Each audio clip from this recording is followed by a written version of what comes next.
Welcome to another edition of Dave Smith Unleashed, brought to you by MTS Transportations, our great sponsor. And of course, for all your freight, shipping, and trucking needs, make sure you go to MTS Transportations. And of course, thanks to all you subscribers as well, man. We're pushing 3,000 subscribers in just the short time we've been on the air. So continue to subscribe, give us a like, give us a comment, give us a share. And we appreciate everything you do for us as Dave Smith Unleashed continues to grow. This is kind of a tough podcast for me to do today because, boy, I tell you what, in 2012, 2013, 2014, as a lifelong San Francisco 49ers fan, nobody was a bigger fan of Colin Kaepernick than I was. And his name, of course, has been in the news lately with the Spike Lee documentary on ESPN being canceled or being spiked by Spike. Boy, was I a huge fan of his. I was a fan of his at the University of Nevada with his great career there. And, in his first year taking over as the starter, going to the NFC Championship game, then the Super Bowl in his second year, and he gets that huge contract for $130 million from the 49ers, of which, of course, only $13 million was guaranteed. And then it kind of all fell apart for him. On the field, at least, the problem was that the league figured him out. The 49ers are running that read option offense, and boy, nobody could handle the athleticism of Kaepernick, the way he could throw the ball deep, the way he could turn the corner and get downfield. Remember that playoff game in 2012 against the Green Bay Packers? When early in the game, faked the dive play, read option, took off around the corner and went 81 yards for a touchdown. Fantastic. 181 yards rushing that game and over 200 yards passing. Is really one of the great performances in San Francisco 49ers postseason history. And then took him to the NFC Championship game. Took him to the Super Bowl the next year, and then the NFC Championship game. So Super Bowl in the first year as a starter, NFC Championship game in the second year as a starter. And I tell you what, it was so close to back-to-back Super Bowls. A little bit of an underthrow to Michael Crabtree in the corner of the end zone, batted away, and they don't go to the Super Bowl the year before. How about down there on the 5-yard line as time was running out, down 34-31 to the Baltimore Ravens, with a chance to win the game on fourth down. And to this day, I think that was pass interference. I think that was holding, whatever you want to call it, on the Baltimore Ravens defender. And the 49ers wind up losing the Super Bowl. Anyway, nobody was a bigger fan of Colin Kaepernick than me. Then it all kind of fell apart after that. The defense figured him out. They learned that he's not an accurate passer, and they learned how to effectively defend the read option play. So they would rush the defensive ends under control, keep him in the pocket, fence him in, don't let him get to the outside. The object wasn't to sack him. The object was to contain him in the pocket and turn him into a downfield thrower. And the fact is he couldn't do it effectively. He wasn't an accurate passer. And that affected his career. Things started to go downhill, and then he was replaced in the starting lineup. And then all of a sudden in 2016, he starts taking a knee in the preseason, and then his career is over, and he hasn't played since, and it's been 9 years now. And I know the narrative. Well, he was blackballed by the National Football League. And nobody wants him because of that courageous stand that he took against the NFL and racism and police brutality. And remember, he wore socks with a picture of pigs with a cop's head on the top. With a pig head on the top of a cop in uniform. I mean, offensive, to say the least. So people want to blame the taking a knee. Okay, I guess that ticked off a lot of people. But to say this bullshit that he was blackballed by the NFL and that he was canceled by the NFL is just that, bullshit. And I've said since then, I think this guy's a grifter. I don't think he wants to play. I don't think he's ever wanted to play in the NFL. I think he wants to be an activist. And he got $25 million out of Nike. Remember that ad campaign? When he wasn't playing in the NFL in 2018, they put together an ad campaign. They gave him $25 million. They put his picture up, and it said, "Believe in something, even if it means sacrificing everything." Oh, get out of here. Politically correct, woke bullshit. And again, I think he's a grifter. And here are some of the reasons why I think it's all BS that he was blackballed by the National Football League. After he left the 49ers, and believe me, his time was done there. He wasn't getting along with Harbaugh, in Harbaugh's last year there. Then Jim Tomsula took over, and when Kyle Shanahan was hired as the new head coach, he didn't want Kaepernick. He was going to give him his release. But the problem was he was owed $14 million, I believe, for the last year of his contract. Now, here is grift number one. John Elway, who ran the Denver Broncos at the time, wanted Kaepernick. And they worked out a deal. Well, Kaepernick would go to the Denver Broncos, I think, for a couple of draft picks, if I remember correctly. But the problem was it was going to be a 2-year deal for $14 million. He was going to have to take a 50% pay cut in that first year and only $7 million in the second year as well. So $7 million each for 2 years. He didn't want to take the 50% pay cut. No, I'm not going to do it. I'll just stay with the 49ers. I'll sit on the bench. I'll take my buyout, whatever. He was out of the league in 2017 when the Broncos offered him that deal. Now, why wouldn't he take it? Now, the quarterbacks they had at the time were Heineke, remember that? Whatever his name was, Heineke. What's it, Trevor Heineke? I think that was his name. And Paxton Lynch. He would have been the starter there because Kaepernick was an effective NFL quarterback that took a team to the Super Bowl. Now, what he should have done, if he wanted to humble himself and he didn't want to be a grifter and he realistically wanted to play in the NFL, he should have taken that deal, taken that trade, signed the contract. And you know what? If in 2 years he played really well for the Broncos, that 2 years and $14 million, he could have parlayed that into a $200 million contract if he played great. Keep your mouth shut, take the pay cut, another opportunity to be the starter in the NFL, and everything would have been great. He could have parlayed that into a big-time contract. But he didn't want to take the pay cut. He said no to the Broncos. So how is that blackballing him from the NFL? Scenario number two. After that, I believe it was in 2018, Pete Carroll and the Seattle Seahawks wanted to sign him. They brought him up to Seattle, and, Richard Sherman and that Legion of Doom and all the guys in that defensive team, they liked Kaepernick, and they wanted the team to sign him, and they urged Pete Carroll and ownership of the Seattle Seahawks to sign him. All he had to do was say yes. Problem was he wasn't willing to be a backup to Russell Wilson. Pete Carroll said at the time, we like Kaepernick, we would love for him to play here, but we already have a starting quarterback. So what he should have done, again, since he's been out of the league a year or two at that point, swallowed his pride, accepted being a backup quarterback, and who knows? Maybe Wilson gets injured. Maybe he doesn't play well. Who the hell knows? Maybe he gets an opportunity to play. Maybe he gets in there and plays well while Wilson misses a couple of games with an injury and parlays that into getting traded to a new team and getting a big-time deal. No, I don't want to be a backup. See, there's grift number two. How's he blackballed from the NFL? Now he's turned down two teams, the Denver Broncos and the Seattle Seahawks. But we got the best one here coming up next. Then the Baltimore Ravens came a-calling. John Harbaugh liked him and wanted to sign him. Ozzie Newsome, the general manager, liked him and wanted to sign him. There was only one more step to take. Steve Bisciotti, the rich billionaire owner of the Baltimore Ravens, said, okay, I'm willing. All I want to do, let's fly him in here. Let's have a meeting with, Ray Lewis was a consultant for the franchise. It'll be Ray Lewis and me and Ozzie and John Harbaugh. We'll all sit in a room, and I need to be convinced by Colin that he wants to play football. Okay, so it was all arranged. Plane tickets were bought. Kaepernick was going to fly to Baltimore. He was going to, and of course, you got to go into that meeting and humble yourself and tell them how much you want to play, how much you appreciate the Baltimore Ravens organization. I'm willing to be a backup, whatever it takes to get a contract if you're Colin Kaepernick, if you're not a grifter. So it was all set. Flies to Baltimore. Well, it doesn't fly. He was going to fly the next day to Baltimore for a meeting with Steve Bisciotti and Ray Lewis and Ozzie Newsome and John Harbaugh. And the deck was pretty much cleared. They wanted to sign him. What happened? Well, in 2015, he started dating a woman named Nessa, who is a Muslim and a political activist and the former girlfriend of Aldon Smith.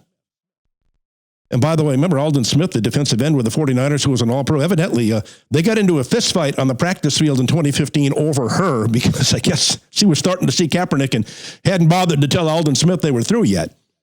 And then allegedly, Aldon got into his car and started ramming Kaepernick's car in the players' parking lot like demolition derby style over Nessa. And remember Kaepernick before her in 2015?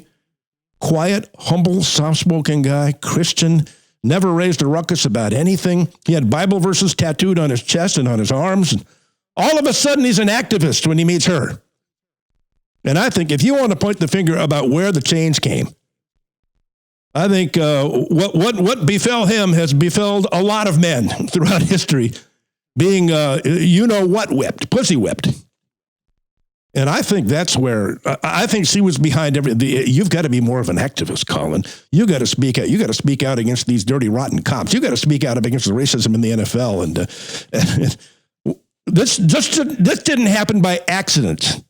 That a quiet, soft-spoken Christian guy who was a model citizen in San Francisco and never complained about anything, all of a sudden becomes an activist and kneeling on the sidelines when he hooks up with her. So anyway, he's got that interview with the Baltimore Ravens coming up, and they're ready to sign him. Steve Bisciotti, the owner, said, all I need to hear is Colin humbling himself, saying, I want to play football, and I would love to play here, and then it's a done deal. So they're going to fly him in the next day. But what happens? That same day, Nessa, the new girlfriend, the Muslim girlfriend who's a DJ in San Francisco, the former girlfriend of Alden Smith, she makes, as Ray Lewis called it, a racist tweet on her social media pages. And it was a picture of the promotion of Django Unchained. Remember that movie with Leonardo DiCaprio and Samuel L. Jackson, the slave movie? He ran a slave plantation, Leonardo DiCaprio. So she put the picture up of DiCaprio and Samuel L. Jackson. It's a famous picture. DiCaprio standing there, and Samuel L. Jackson's kind of hugging him from behind, has his arm around his neck, and they're both smiling. Well, she photoshopped Steve Bisciotti's face over Leonardo DiCaprio, and then she photoshopped Ray Lewis's face over Samuel L. Jackson. So, in effect, what she was doing, she was saying that Ray Lewis is an Uncle Tom, and Steve Bisciotti is a slave master. What else are we to take from her doing that? And how could she do? Her boyfriend and future husband wants to play in the NFL. He wants to be back. He's working out every day. He's trying to sign. Why in the hell would she post a racist tweet like that? Basically calling the man who's going to hire him and give him a job, Steve Bisciotti, a slave master, and calling Ray Lewis and Uncle Tom. Why would she do that? And of course, once Steve Bisciotti saw that, he said, to the hell with this guy, cancel this flight. And Ray Lewis was very, very honest about it. He was asked about it. And he said, the reason that Colin Kaepernick was not signed by the Baltimore Ravens, by us, is because of the racist tweet that his girlfriend put up. He came right out and said it, which is the truth. So blackballed by the National Football League, huh? You turned down the Broncos, you turned down the Seahawks, and sabotaged yourself, at least your girlfriend did. And it's hard to imagine she did that without him knowing about it, but who knows? That was sabotage with the Baltimore Ravens. Guy's blackballed who's been offered 3 jobs in the NFL? I don't think so. It's all BS. He is a grifter. I don't think he wants to play. I don't think he ever wanted to play. I think he wants to be a political activist, a politician, whatever. You know, he snookered Nike into a $25 million deal, and he's found a way to make money since he's been retired. And now we get into the Spike Lee. Oh, before we get into the Spike Lee thing. Remember in 2018, he sued the National Football League for collusion. He and Eric Reed, because Eric Reed, the all-pro safety, was also taking knees at the time, and they were both out of football, and they both sued the NFL. And Eric Reed, by the way, came back about a year or two after that and played again, but Colin's never come back. So they sued the NFL for collusion. And after a couple of years, they won a settlement against the NFL, and the media, the woke, politically correct media said, oh, what a great victory for Colin Kaepernick. He proved the collusion case. He proved that he's been blackballed by the NFL. No, not really.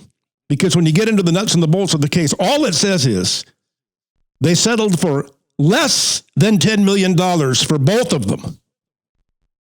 So that means at most it was $5 million each, but it says less than $10 million. And I've seen reports that it might have been $1 million, it might have been $2 million, as low as that. And what happened was the NFL didn't want to take this through court. They didn't want to go through any negative publicity. And they figured, all right, let's settle this damn thing for pennies on the dollar. And they probably paid $1 million or $2 million. When they say fewer than $10 million, well, that is really vague, isn't it? The way that was reported.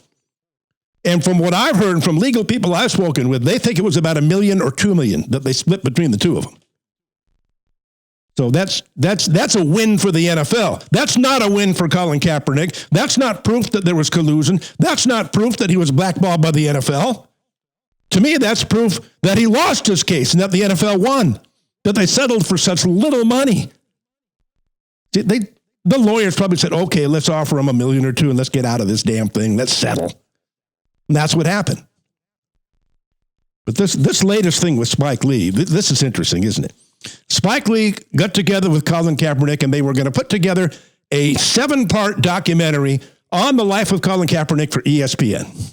And the thing was a go. It was green-lighted by ESPN, and they'd actually finished it.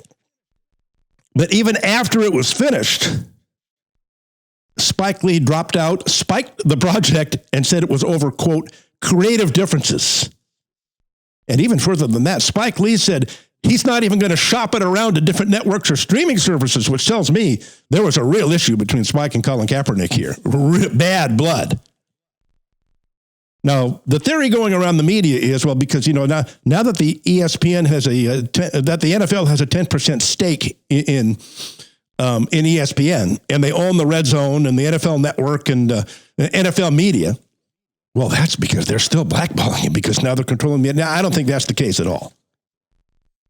And again, if you're not lazy in the media and you do, and I did a deep dive on this and looked at all the legal papers and I spoke with some lawyers I know and spoke with some people who would know about this Kaepernick Spike Lee thing. Evidently, Kaepernick was the producer of this documentary. And as it went on, there were differences between he and Spike, and he, of course, being the grifter he is, was trying to take control of the whole thing, trying to get more money out of him. and he made all kinds of demands. Even after the final cut, even after the documentary was finished, he was making more demands. So typical Kaepernick, isn't it? Kind of like, remember in 2019? No, you talk, again, here's more proof that it's bullshit that the NFL blackballed him from the league. And there was collusion. They set up a special workout for Kaepernick in Atlanta, Georgia in 2019, which is going to be attended by all 32 NFL teams.